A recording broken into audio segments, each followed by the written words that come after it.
itong inaakusa kay Congressman ay siya daw ay supporter ni Vice President Sara Duterte, kaya ganun ang kanyang mga binibitawan pagdating sa impeachment. Let's make it simula pa lang, diretsuhan na. Kayo po ba ay Duterte supporter? Hindi po. Pasensya na po doon sa mga supporters ni VP Sara Duterte. No offense meant, pero hindi po ako VP Sara Duterte supporter. Nakilala ko lang siya nung sila tumakbo ni President Bongbong Marcos na magkasama. Yun yung first time na na-meet ko siya. At syempre, after that, nakailang beses naman siya pumunta sa Navotas. So, nakikita kami. Pero, syempre, nung nagkaaway na sila, hindi na siya pumunta doon. I think 2-3 times siya pumunta doon. Parang isa doon sa mga mangingisda, isa yata sa isang graduation, tapos may pang isa. So nung unit team pa lang, Kong Toby, nasa grupo na kayo ng ni Bongbong at ni Inday Sara? Yes, sila po yung sinuportahan namin ng mga kababayan ko sa Navotas. So, yun po. Pero hindi ako naging active nung kampanyang yun. Okay. Kasi tumatakbo yun ako noon bilang congressman noong 2022. So fake news yung kumakalat sa social media. Kasi may kumakalat na parang meme sa social media na parang sinasabi mo na hindi ka hihinto hanggat hindi nananalo si VP Sara, something like that. Hindi pa ako decided kung sino yung susuportahan ko sa 2028. Pero yan naman ang problema, di ba? Pag hindi nila magustuhan yung sinasabi at tila pumapabor kay VP Sara, sasabihin na nila na DDS ako. Dati, nung medyo yung sinasabi ko ay isip nila, pumapabor naman kay BBM, sinasabi nila na masyado akong sip-sip kay BBM. Sa akin kasi, in my whole political life, kung ano yung tama, yun ang sasabihin ko eh. Bigyan ko lang kayo ng history. Una akong naging vice mayor 1998. Naging mayor ako 2000. From 2001 to 2010, ang presidente noon is si GMA. Kung halo ka lang, nabotas na nabotas. Apo, nabotas. Ano kung nabotas lahat, ha? Apo. Nag-mayor muna ako hanggang 2010. So, noong time na yon, ang presidente noon si GMA. Mayor ako pero buong 9 years na yun, hindi ko kakampi si GMA, no? So, sa akin, hindi kasi ako yung kailangan laging kumampi sa administrasyon. In fact, ang unang administrasyon na naging kakampi ko yung presidente is kay Presidente BBM. Kasi pagkatapos ni GMA, 2010 to 2016, Pinoy naman. In the beginning, sumama ako sa majority sa House, pero di ba in-impeach si CJ Corona noon? Ako yung lone witness ni CJ Corona na nagsabi sa lahat ng miyembro ng House of Representatives na hindi naman pinabasa sa amin yung impeachment complaint na yun, di ba? So, even napaka-popular ni Pinoy noon, at siyempre, hindi naman ganun kapopular si CJ Corona. Kung ano yung totoo, sinabi ko. 2016, hindi si President Duterte ang sinuportahan ko. So, nung nagbotohan kami sa Congress noon, hindi rin ako majority noon. Independent din ako noon. So, sa akin, kung alin yung tama, doon ako pupunta. Minsan nga, yung tama, hindi nga siya popular. Pero ang prinsipyo ko kasi is, what is right will always be right, even if it is unpopular now. Kasi later on, mapapatunayan naman na tama ka. Hindi mo lang alam kung 1 taon, 2 taon, 5 taon. Pero, yun lang ang prinsipyo ko eh. So, kaya hindi ako yung papalit-palit ng pag ito presidente, kakampihan ko yon. Pag ito presidente, kakampihan ko. Pag ito presidente, kakampihan ko. Hindi ko kailangan sumipsip eh. Kasi kung maayos yung presidente, susuportahan ko siya sa mga programa. Kung sa tingin kong hindi ayos, pwede naman akong pumuna. Yung una kasing ginagawa ko is, pupuna ako eh. Ang problema dito kasi ngayon, parang iniisip nila, pag may pinuna ka, kalaban ka kaagad eh. Hindi naman siguro dapat ganun eh, di ba? Maganda yung sinabi nyo, Kong, na doon ka sa tama. Pero may binanggit ka, Kong, na sa interview nyo na magbibigay si VP Sara ng 1 million bawat isang tao. Hindi, wala akong sinabi. 1 million % na hindi siya maaareglo. Hindi, okay, Ayun. okay. Okay. So hindi siya maaareglo. Ibig bang sabihin, unang tanong po, Kong, yung kumakalaban sa kanya, kailangan ng areglo. Okay. Second na question ko, dahil nasabi nyo na hindi kayo pro Sara, parang hindi kayo anti, doon kayo sa tama, diretsuhin ko na rin yung tanong. Kayo po ba, Kong Toby, pro-BBM o anti-BBM? Hindi, sinuportahan ko si BBM. In fact, full disclosure, yung wife ko kasi pinsan buo ni BBM eh. Kaya unang presidente na naging kakampi ko is si BBM. Kaya lang, pinupuna ko, siyempre, pag hindi ako agree, sinasabi ko, no? So, balik tayo doon. Balik tayo doon sa sinasabi ko na 100% hindi papaareglo. Hindi ko alam ba't galit na galit doon yung sila. Logic yun eh. Siguro hindi sila lumalabas ng kanilang opisina. Ako kasi mahilig ako makipagkwentuhan sa mga tao, mahilig ako makipagkwentuhan doon sa mga sa kanto-kanto. ito naman sentimiento ng tao, eh, ba? Okay, paano ba tayo umabot doon sa sinasabi kong 1 million %? Unang-una, in-interview ako ng House Media. Tinatanong nila ako tungkol doon sa impeachment. Okay? So sabi ko, may mga nag-file yan na naniniwala ako na gusto nila accountability. Sabi mo, Akbayan, Makabayan, sina Kiko D, yan, accountability. Ngayon, hanggang ngayon kasi, wala pang napapanagot na big fish. Diba? Wala pang napapanagot na big fish.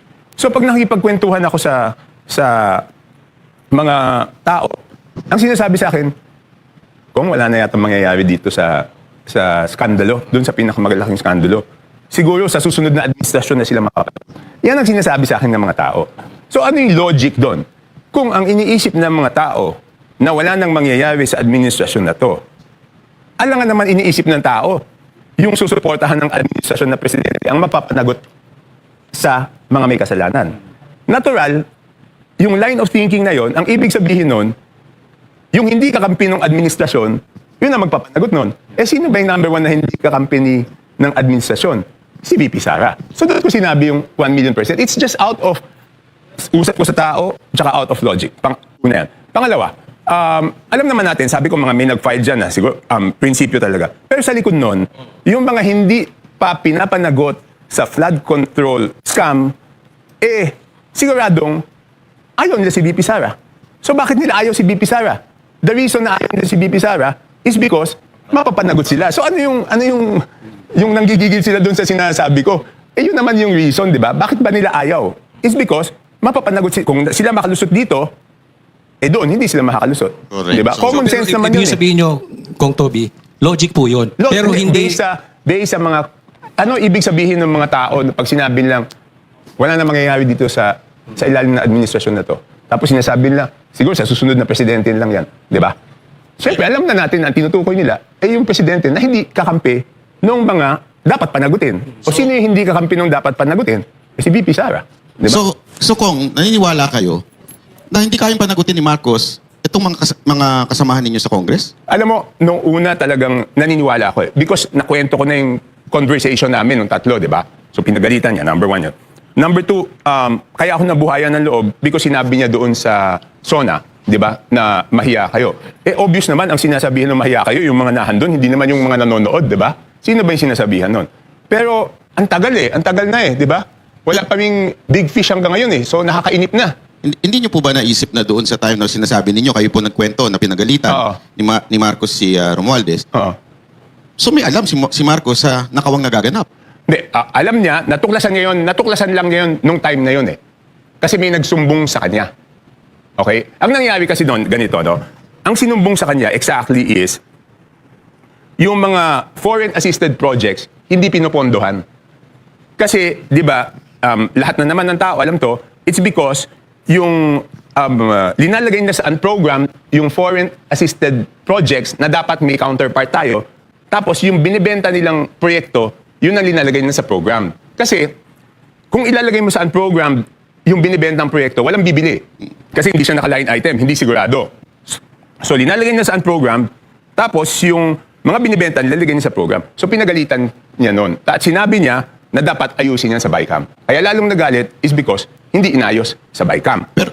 Pero kung nakikita na pala ni BBM yung problema noong time na yun, may nagsumbong na sa Yes. kanya, tapos nagkaroon ng BICAM, bakit niya pinirmahan? Hindi. Okay, ganito. Pagkatapos, di ba, sa tingin ko, ang opinion ko, hindi ko sure. Ang tingin ko, worried sila doon sa reenacted budget. Yun ang tingin ko. Kaya ang ginawa naman ng time na yon is, di ba, ang ginawa, dahil ang daming pinasok, di ba? Kaya ang ginawa niya noon is, hiningi, una, in FLR, inahold lahat ng insertions ng House tsaka ng Senate. Number 1. Number 2, hiningi sa Speaker tsaka sa Senate President at the time, Chis Escudero, yung listahan ng mga insertion. Kasi siyempre, pag tinanong yung Senate President, bakit nagkaganito? Sabi ng Senate President, yung House gumawa niyan. Pag tinanong yung House, sasabihin naman ng House, hindi, Senate ang gumawa niyan. So, kinuha lahat ng listahan. So, ang nangyari noon is, nung kinuha lahat yung listahan, yung Senate, sina Chis, binigay within 3 days. Yung House, Marso na, hindi pa rin binibigay yung listahan ng insertions nila. So, tinatago nila. So Kong, when you say yung FLR, di ba, for later For release? later release, Oo. oo. So, can you say now na until now, hindi pa nare-release yun? Hindi, kasi may mga legitimate projects naman. Kasi doon sa, ang pinahold is yung buong insertion sa BICAM. Hindi naman lahat ng insertion masama eh. Kasi ang insertion talagang nagkakaroon na amendments naman yun eh. Sinasabi ko nga, kaya tinawag na insertion yan. Kasi dati, nung hindi pa computerized, sinisingit yan last minute. Kaya nagkaroon ng word na insertion. Ngayon, may mga legitimate. Kahit ako, nag-request ako na bigyan ng amendment doon sa budget. No? Pero hindi ako member ng BICAM. So kasi legitimate, nakita nila, pinagbibigyan. So ang ginawa doon, lahat ng legitimate, pinago. Pero yung huling nakita ko yung listahan was July 29, 2025. Merong mga 80 billion na talagang hindi na pinayagan. So yun ang nangyari noon. At yun yung sinasabi ko na dahilan kung bakit. Kasi alam ko na insertion, di ba? So yun yung sinasabi ko na nung first impeachment, yun ang dahilan kung bakit nila pinilit. Because it does not make sense, di ba? Feb 5, last session day namin. Okay? Ang susunod na session is June 2. So sabay naman kami na Senate. So alam namin sa House na wala nang oras yung Senate para talakayin. Okay?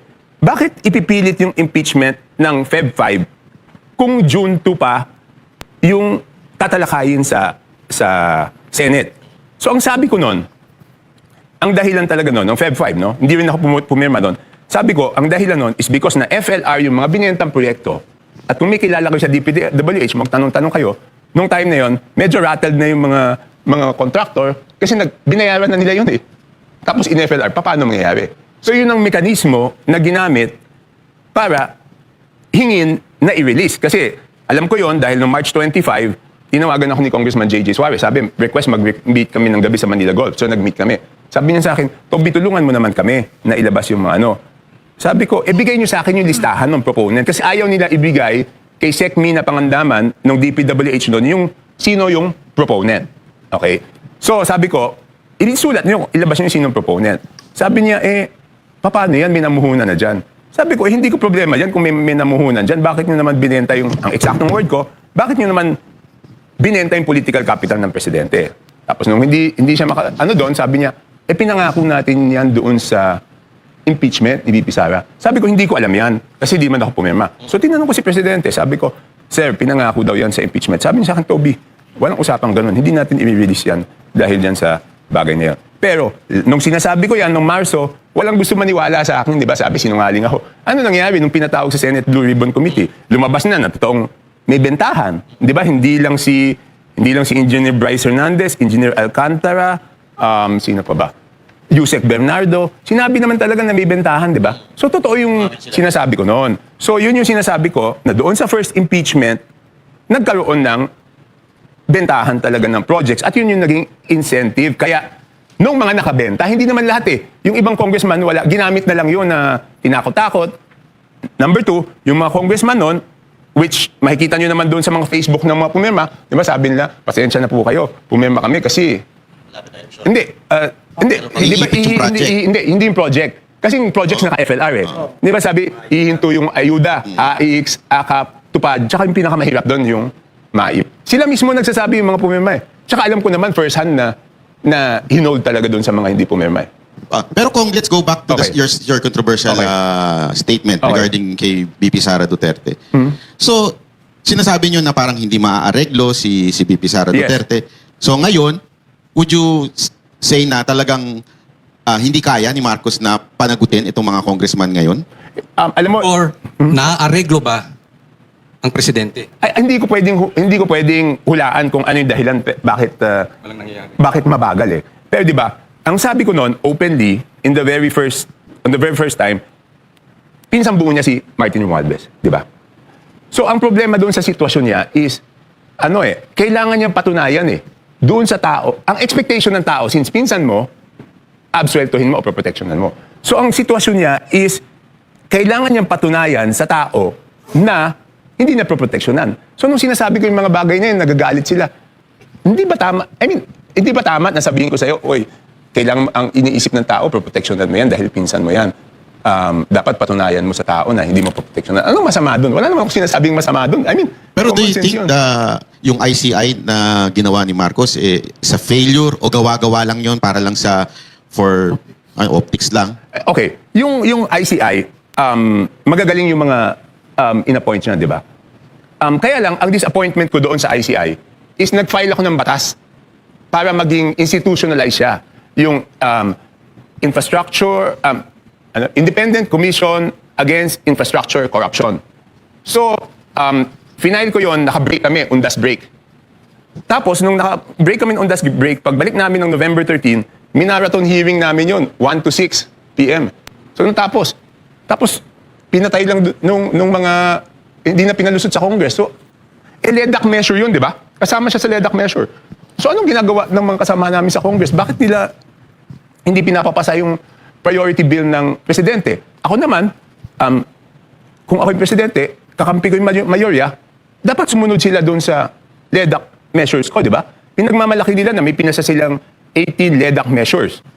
Bakit yung ICA-IC bill ayaw ipasa ng mga kakampi ng presidente? So that just shows talaga na talagang may mga nahandoon sa Congress na takot sila dyan sa investigasyon na yan. So, anong sa tingin ninyo? Sino ang problema? The President? The former Speaker?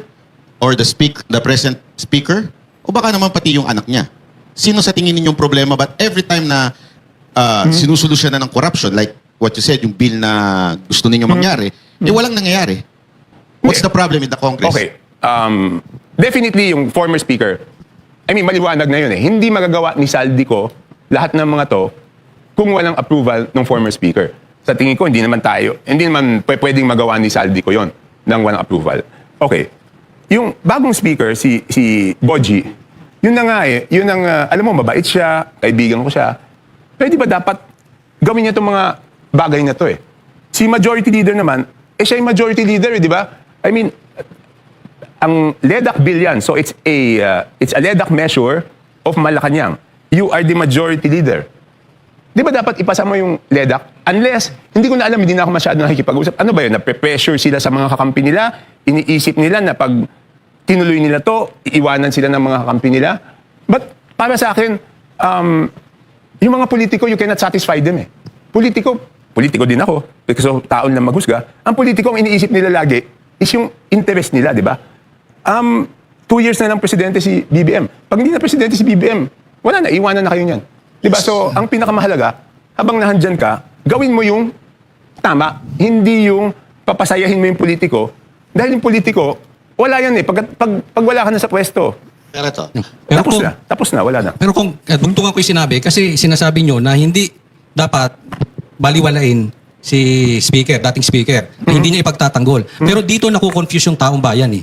Dahil andun yung anak niya. So, napaka-imposible or ayaw maniwala ng taong bayan na inosente, si Sandro, isipin nyo, mahiya naman kayo.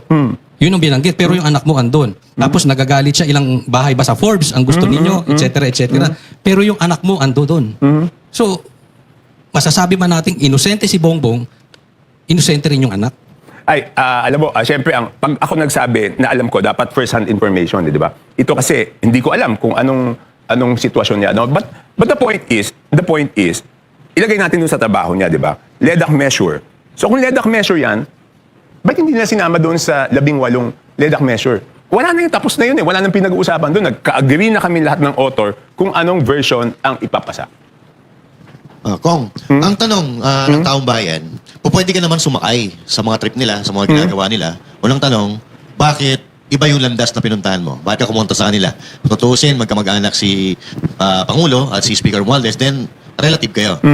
Pangalawang tanong, may usap-usapan kasi, kaya po kayo nagagalit kay Speaker Martin Romualdez dahil nag-expect daw kayo na maging Speaker of the House. Parang, Okay. yeah. So, bakit hindi ako sasama sa kanila? Masisira ako doon, di ba? Ibig sabihin, pag sumama ako sa ganung usapan, masisira naman ako. Bakit naman ako sasama doon? Pero ang totoo nun, hindi ko nilang pinapansin eh. Kaya lang malakas ang loob ko magsalita is nung sinabi ni Presidente, mahiya kayo. So, ang isip ko nun, seryoso siya. Kasi pag hindi kasama yung Presidente, walang mangyayari dito eh. Di ba? Kahit sabihin ko yan, kung hindi kasama yung Presidente, walang mangyayari. So, noong una, hindi lang ako kumikibo. Pero, kahit tignan nyo yung history, unang nagsalita ako dyan, other than the reason for impeachment was noong pagkatapos ng SONA, di ba? Number 1 yan. Number 2, ano yung pangalawang... Pangalawa, masama lang daw loob mo Hindi, kay... di ba sinabi ko, right? Sabi ko, kahit matanggal siya, hindi ko tatanggapin yung pagiging speaker. Hindi ko naman talaga tinanggap eh. Okay. Ba't in-offer ba sa'yo yun, Kong? Hindi, ganito nangyari niyan eh. Siyempre, nung tatanggalin na, nag-uusap-usap kami nila Albi, Benitez, tsaka ni Duke. So, nung tinanong kung interesado ka, sabi ko hindi. So, si Boji na lang. So, sinuportahan ko si Boji noon. Kaya nga, di ba, nung unang nagsimula kami ng 20th Congress, independent ako. Tapos, nung si Speaker Boji ang naging speaker, bumoto ako sa kanya. Pero, hindi ako tumanggap ng kahit anong chairmanship, kahit nga membership, hindi ako tumanggap. Kasi sabi ko, tignan ko muna. Baka naman, hindi rin masusunod si Boji dito, ano gagawin ko? Di ba? So, kung sinabi nyo kanina na hindi magagawa ni Saldico kung wala si Martin Romualdez. Yes. Ang pinagtatakahan po ng mga netizen at mga kababayan natin, bakit tinatrabaho or talagang willing hulihin ng administrasyon si Saldico, pero bakit hinahayaan si Martin Romualdez? Hindi ko alam kung ano yung frustration. Kaya nga di sabi ko, ako frustrated, ako disappointed. Sinabi ko rin dun sa same interview na yun. No? Even si Saldico, hindi ko alam kung seryoso ba talagang ulihin. I mean, di ba, nung unang-una sinasabi ko doon sa DFA, kanselahin yung passport. Sinasabi nila, nako, legally, hindi pa pwedeng kanselahin yan, di ba? Hindi ako agree sa DFA noon eh. Kasi pag nakasulat doon, unless kung national security, pwede mong kanselahin. Eh di ba noon nagkakagulo nga because of Saldico? So pwedeng national security issue yun. Pangalawa, may abogado naman si Saldico. Yes. Di kanselahin mo, pag question, depensahan nyo. Pero hindi ko na matanggap yung stand na hindi pa pwedeng kanselahin. Sumunod, ang tagal na noong sa Sandigan Bayan di ba? Nung dineclare siyang pugante. Tayo, mga tao, siguro kung mag-email ka, I mean, sa normal na buhay natin, kahit negosyo, kahit personal, pag mag-email ka, hindi mo makuha yung resultang gusto mo, ano gagawin mo? Di ba pupuntahan mo? Ito, wala pang pumupunta doon sa part ng gobyerno doon sa Portugal eh.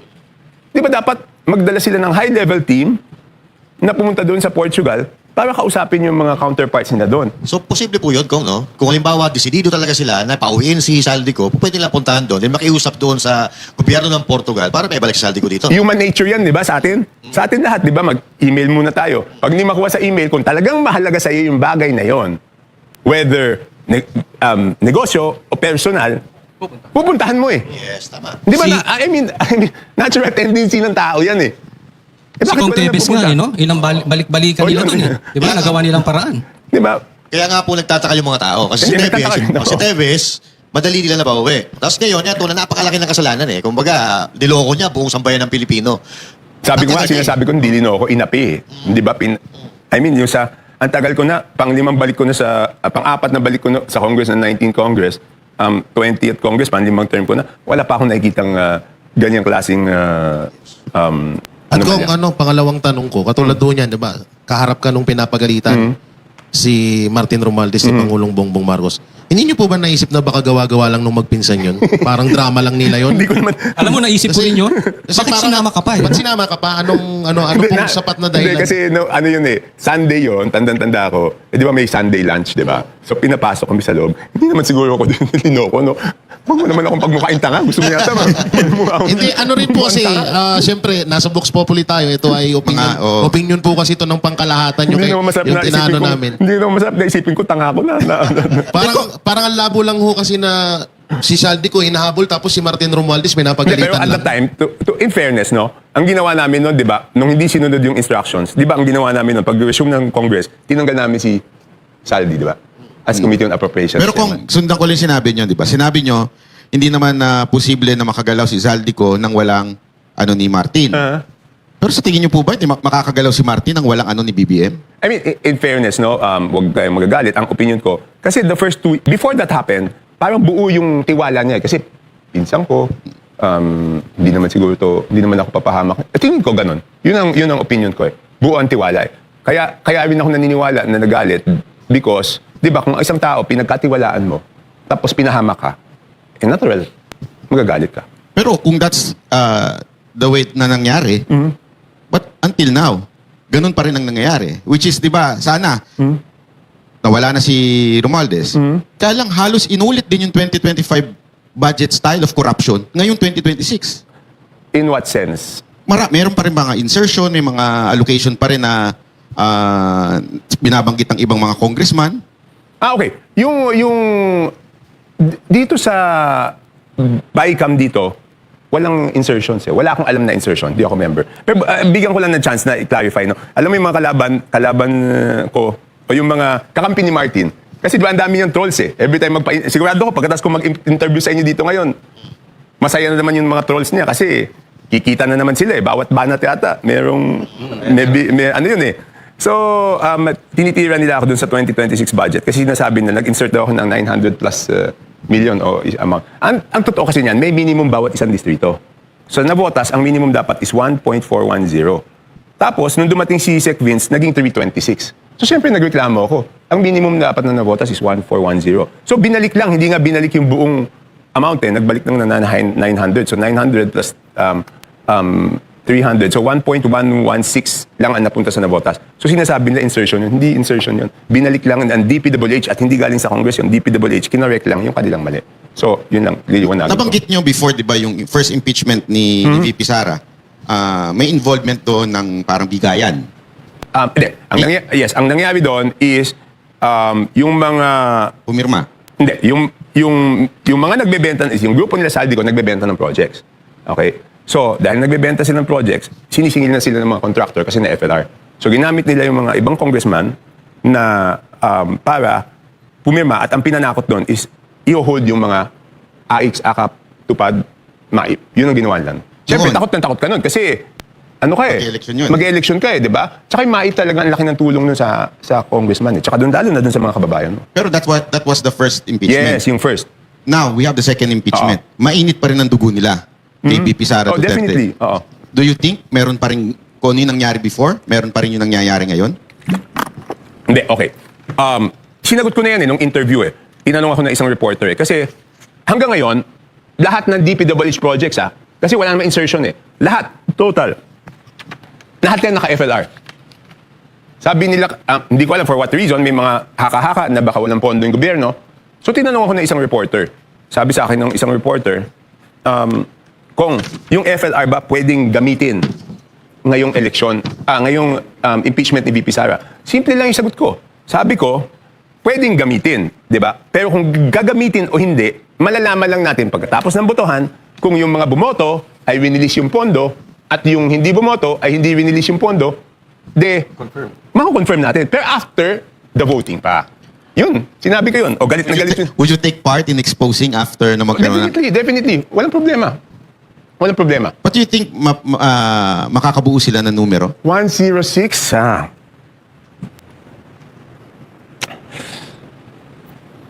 Kasi pag, okay, ganito lang isip ko.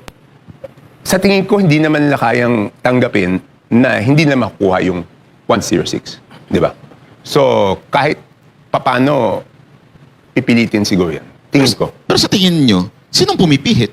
Sinong may gusto? Sinong talagang pinuno nitong impeachment na ito? Kasi hindi naman tayo pwedeng maniwala na dahil sa ebidensya. wala nga silang ebidensya eh. Nag-fishing nga sila ngayon eh. Hindi, yun na nga eh. Di ba, ang statement ko dyan is, nakita ko yung last hearing, bakit, di ba, ang pinipintasan, isa sa mga sinasabi na is yung SALN. Di ba? Ang sabi ko nga, yung SALN, napaka-ipokrito naman. Di ba yung Congress nga, ayaw ilabas yung SALN ng mga congressman, di ba? Tapos, hahanapin mo yung kasalanan ng isang tao base sa SALN. Yung mismong Congress, ako linabas ko. Linabas ko na sa public nung, Pero isa-isahin yung member ng Committee on Justice noon. Kung linabas nila yung SALN nila. Ang tingin ko, kung ikaw, ayaw mong ilabas yung SALN mo, wala kang karapatan na manghingi, na pintasan yung SALN ng ibang tao. Okay. Ang pinakaayaw ko kasi is yung ipokrito. Di ba? Number one, ipokrito. Number two, yung double standard. Alam mo, yung double standard, ang pananaw ko, ang double standard, dyan nagsisimula lahat ng kalokohan eh. Because bakit ko sinasabing dyan nagsisimula lahat ng kalokohan? Di ba kaya nga, nakita ko dyan, tinatanong niyo ako doon sa 8 plate, di ba? Yung 8 plaka. Bakit ba ayaw ko ng 8 plaka? Kasi pag sa maliliit na bagay, iniisip mo, iba ka doon sa ordinaryong mamamayan. Hanggang sa malalaking bagay yan. iisipin mo, iba ka. Yung 8 plate gives you a sense na iba kami eh. 8 yung plaka eh. Kaya ako ever since nag-congressman ako 2010, never ko kinuha yung 8 yung plaka eh. So, ano ba yan? Sinasabi ko nga, the reason kung bakit tayo umabot na dito sa malaking corruption sa history, ang nasa sentro is yung House of Representatives, is because doon sa isip na double standard. Iba kami. Iba yung congressman. So, ibig sabihin, congressman, pwede magnakaw. Pero yung ibang tao, bawal lahat kayo. Yan yung ayaw ko doon sa double standards eh. Because dapat, lahat ng tao, bawal. Lahat ng government official. Pero pagka nagkaroon ka ng isip ng double standard, doon mo na iisipin na you are above the law. And all others are not. Di ba? Kaya ayaw ko yung isip na yan. But let's go back, Kong, Sige. dun Ano sa lang si Salim? impeachment. Oo. Sa tingin nyo ngayon, sinong pumipihit ng impeachment ni BP Sara? Eh base doon sa spokesperson nila, sa kay Claire, eh mukhang, baka pati Malacanang gusto na rin. Di ba? Di ba? Bakit ganun, nagpa-interview lang ako sa impeachment, galit na galit na yung spokesperson nila, di yata nakatulog. Pero Sa galit. kinikilig. Pagka ikaw yung topic, kinikilig siya eh. Hindi, galit. Makisig kasi Hindi, sino galit na galit sa akin. Galit na galit. Alam mo, yun yung naging senyales sa akin eh. Bakit nagpa-interview lang ako tungkol sa impeachment? Pagkatapos nun, 2 araw yata, I mean, okay lang naman sa akin. Wala naman sa akin yun, di ba? Iniisip ko lang, pag ganun, baka gusto na rin ng Malacanang, di ba? Kung untouchable, parang ganyan ang tingin sa inyo eh. Kasi naalala nyo yung umatake sa gobyerno, si Lebiste, tsaka si Kiko, binanata ng mga kasama nyo. So parang inaapi sila. Ngayon, pag ikaw yung nagsalita, bakit parang tahimik sila? Ano ba yung hawak? Ano bang meron? Ano bang si meron? Kong Toby? Bakit? Hindi. Wala ka pang ethics Ang galing complaint? nyo, ang galing nyo. Ang galing nyo magtanong, ha? Siyempre, lahat ng bala, di ba, lahat ng FLR, kasi di ba, okay, noong March 24, napatawag ako noon sa Malacanang. Because nga, yung House of Representatives, hindi pa binibigay yung kanilang listahan. So, namumroblema si Sec Mina Pangandaman doon, kasi sabi niya, Mr. President, kinukulit ako ng mga congressman na i-release daw yung SARO. Hindi ko naman ma-release kasi wala yung listahan ng sa House of Representatives. So sabi ko kay Mina, bakit ba ayaw bigyan listahan? Sabi nila, wala daw sila nun. Sabi ko, Mina, imposible mapasok ang kahit anong item sa budget kung walang kopya yung House of Representatives. At sabi ko, hingin mo ko si proponent. Kasi pag ako humingi ng proyekto para sa distrito ko, dadalhin ko sa distrito ko. Pag isang congressman humingi ng proyekto at dinala sa ibang distrito, sigurado benta yan. Okay? So, sabi, wala daw, imposible yan. So, doon kami nagkausap ni Congressman J.J. Suarez. So, siguro bakit yung iba, hindi nila ako tinitira? Alam ko magkano yung kanila eh. May hawak ka pala. Ipupag-usapan natin ngayon. Last week, inaway ako ni Asidre, di ba? O, di nilabas ko na yung tingog. Isipin mo, tingog, party list, ha? So, takot sila sa'yo. 5.96 billion. Isang party list sa insertion pa lang. Pero kung ang 5.9 party list ba hindi usually may ganyan? Meron, 150 yata. Million. 150 million. 150 million lang. This one, 5.96 billion. Kasi Siguro walang- kasi si Yeda nahan doon, di ba? Oh. Kaya pala tumahimik si Asigre sa pag-atake sa'yo. Hindi, tinitira pa rin niya ako, pero ayaw niya sagutin kung bakit kailangan dumaan sa kanila yung proyekto ng distrito at hindi yung district congressman. Ayaw niya sagutin yun. Ngayon, Kong, in terms of yung kanina, nabanggit mo yung sa hypocrisy, patungkol sa salin. Ang Congress gusto rin na in-audit din ang Office of the Vice President. Ano? And nagsimula ang lahat ng gulo na ito nung in-expose ni Pangulong Duterte sa gikan sa masa para sa masa dito din sa SMNI, yung liquidation by certification. Yes. Oh, so are you in favor na itong liquidation by certification ma-abolish na ito? Hindi, ako, in favor ako na buksan rin yung libro ng House, no? Pero admittedly, yung sinasabi yung OE, di ba? Na sinabi nila yun noong, di ba? Magkapasko talaga, di ba? Ang nakasulat kasi talaga doon is nakasama yun doon sa sweldo namin. Nakahiwalay yung sweldo. At yung MOE is supposed to be for office expense, district office expenses, no? So, ngayon, kung gagawa ang COA ng bagong guidelines na hindi pa pwede yung liquidation by certification, wala namang problema sa amin yun. Kasi talaga namang ginagasto sa distrito yun. And do you think may mga congressman na hindi dinadala sa distrito yung mga budget nila? Hindi ko alam eh. Kasi pag ginastos mo yun sa distrito mo, kulang pa yun eh. So, bakit naman hindi nila dadalhin yun sa distrito nila? Unless sobrang laki yung, hindi ko alam, yung mga ibang AX akap nila. Pero kulang yun pag ginastos mo sa distrito, sa dami ng pumupunta doon everyday. Comment na lang ako. Ano ako lang yung tanong niya kanina na kaya pala ako sa iyo yung mga congressman na may hawak ang alas. Alam mo yung magkano yung budget nila. So, ayun kami listahan. Hindi mawawalan ako ng bala. Ay, Mawawalan ako ng bala. Pinako yung bala niya. Mawawalan ako ng bala. Alam mo kung kinasuhan ako walang kwenta yung kaso sa akin. Ano kaso sa'yo? Ano ko lang yun? Bakit? Sino yung sinibel-libel mo? President Marcos. Ano ba yung sinabi? Ang sabi ko lang ang sabi ko lang naman sa post ko, akala ko kasi tunay. Alin? Yung medical record, yung kumakalat na medical record. Yung sa headlocks. Ikaw ba yun? Oo. Akala ko, ako Bakit nila. mapati ako madamay sa'yo? Ano, akala ko kasi tunay. Eh, ilang araw na yun nakapost, so gumaya na ako. Pero kung ano nga ba talaga sakit? Hindi. Alam din, diverticulitis. Dinadivert yung... Pero kung ito, Ikaw pala yun na kaso. tanong ko about sa hawak ng alas. So, ikaw, malinis ka. Kasi wala, ako sila sa'yo eh. So, wala akong tinatago.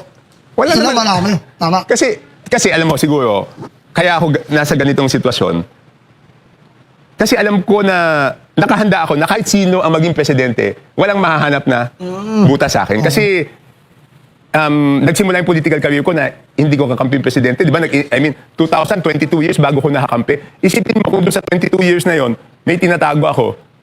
Eh di, wala. Tahimik ka rin. Hindi ko ugali na lipat-lipat. Kaya titingnan nyo, ano ba ang reason bakit ang mga politiko palipat-lipat ng partido?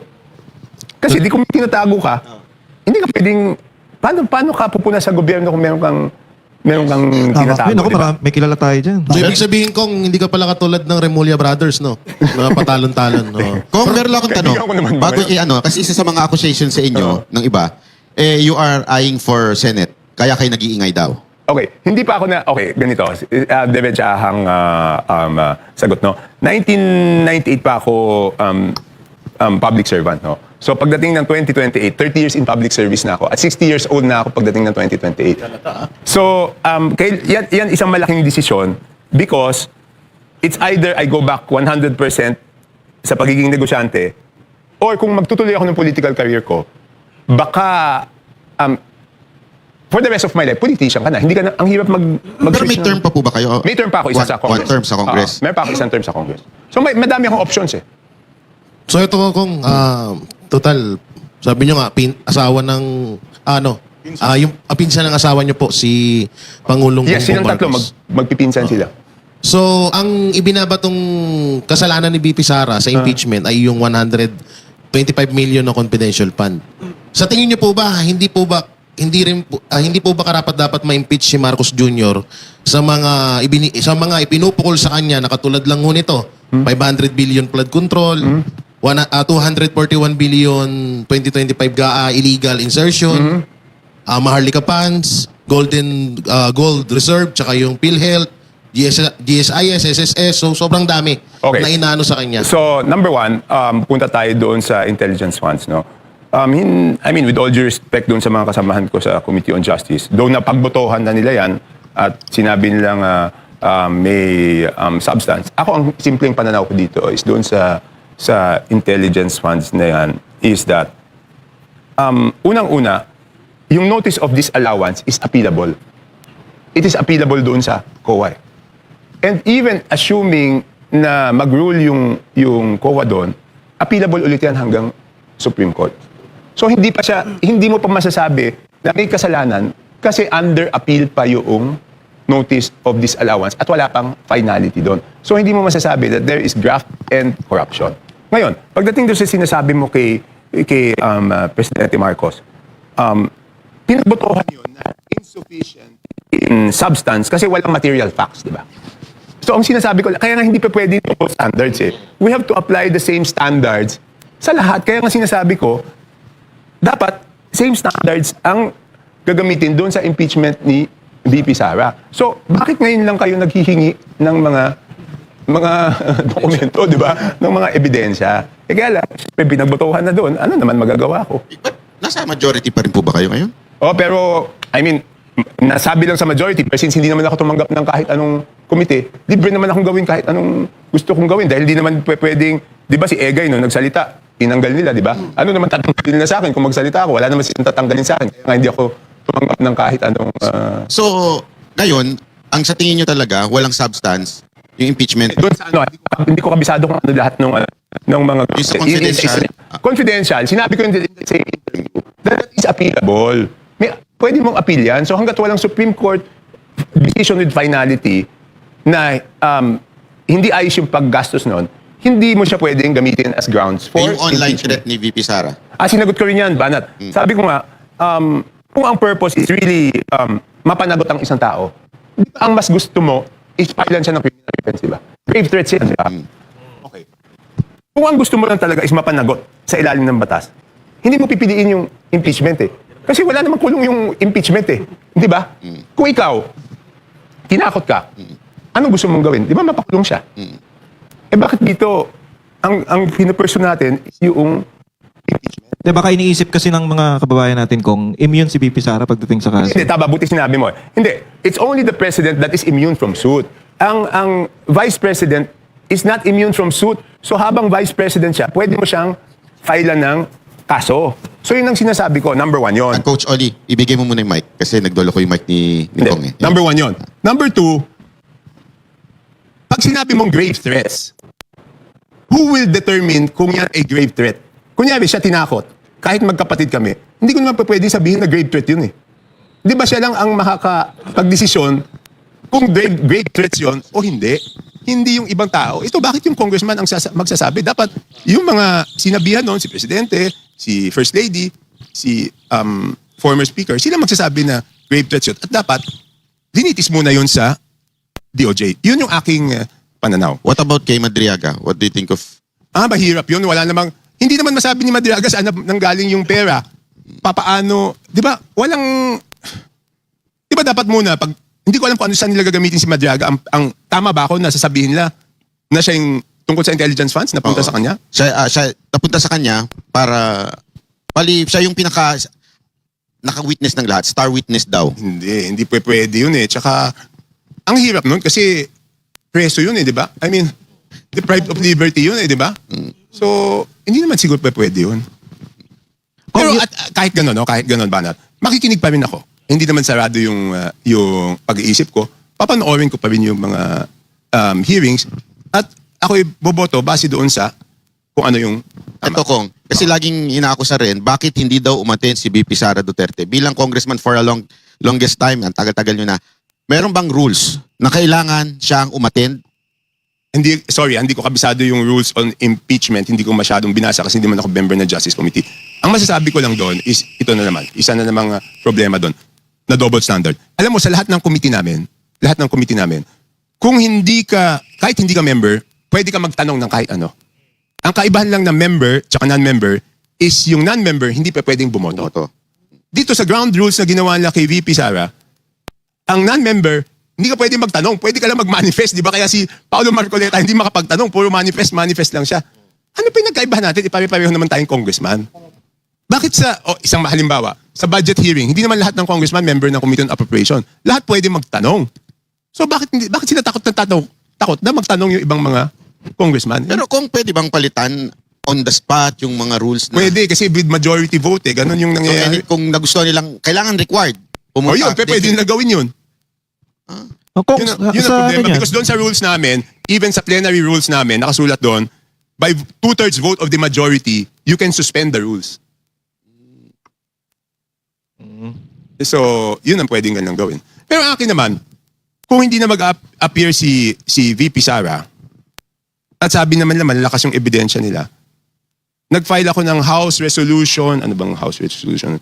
894, bago mag-break. Sabi ko, bilisan na, at resolbahan na kaagad itong bagay na to para makapag-concentrate lang doon sa fuel crisis, di ba? Sabi nila, hindi, pwede naman sabay. O sige, assuming pwede sabay. Hindi lang ako nagagandahan na habang naghihirap yung mga tao, baka isipin na tao, away politika to ng mga politiko. Yun nga Hindi kung ba? sinasabi. Yun nga kung sinasabi na ito na yung pagkakataon dapat ni Presidente na pwede siya maging hero pa nga dito. Ihinto niya, pwede niya bang ipahinto yan, kausapin, use his influence over the congressman kung meron man, kausapin niya sa likod, Sa harap, bahala siya. Basta importante, focus muna tayo dito. Ito problema natin, ang taas-taas ng gasolina, nagtataasan lahat, ang laki ng problema, kulang sa supply, kayo inaatupag nyo, impeachment.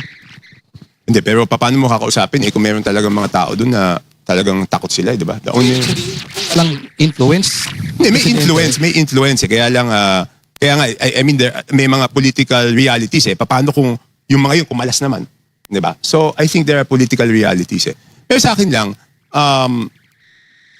hindi na nag-attend. Di dapat lalong mapabilis, di ba? Bakit sila, hindi ko naintindihan, bakit sila nagre-reklamo ngayon na hindi mag-attend? Di bilisan nyo. Di ba parang husgado yun di ba? Pag hindi dumating yung isang partido, di bilisan nyo lang, didiretso nyo na lang. Di ba pwede safe to say na mahinang klaseng leader ito si Bongo. Hindi niya makontrol yung sa gitna emergency na to Emergency tapos wala siyang magawa. Sabi nga nung kaibigan ko, hindi pa daw crisis, di ba? Di ba? Sabi ni nung unang araw. Hindi natin matawag na mahinang leader o kaya na sabi ni Banat, sabi niyo kanina, siya pumipihit itong impeachment mismo. Huwag mo na kamag-anak ng misis ko yun. Baka naman din ako pa uwi mamayang gabi, no? Yung mga Sige, ganyang putulin tanong, muna huwag mo natin. namang- Pagpahingayin muna natin si Kong Toby. Diba? Meron